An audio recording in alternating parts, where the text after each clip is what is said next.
Hi, this is Laura Vergara, and I'm with ABC Bartending Schools here in Miami, Florida. In this clip, we're going to show you how to make a cherry margarita. Well, typically a margarita is just tequila, triple sec, which is an orange flavored liqueur, and sour mix, which is a concentrated lemon lime flavor. It's very citrusy, but this is going to be a different variation. I'm going to start off with a mixing glass, about 2/3 of the way with ice.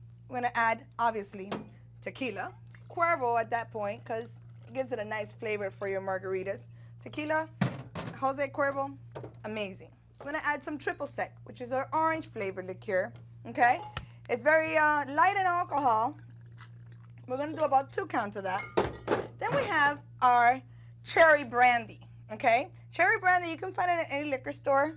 Okay? It's a very strong, sweet flavor of cherry. You're going to want to add about 2 counts of that. And add some sour mix. This is the stuff I tell you that has that nice froth over to the top of your margarita. Very important for margaritas. Go ahead and put some of that in there. You want to give that a really good shake.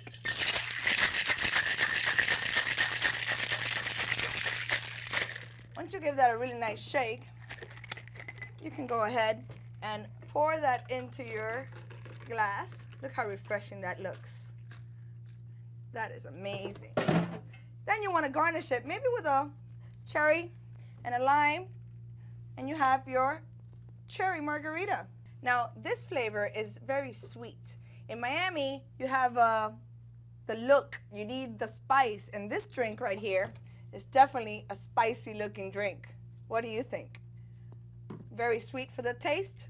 Enjoy yourselves and enjoy your cherry margaritas. This is Loudon. Thank you for watching.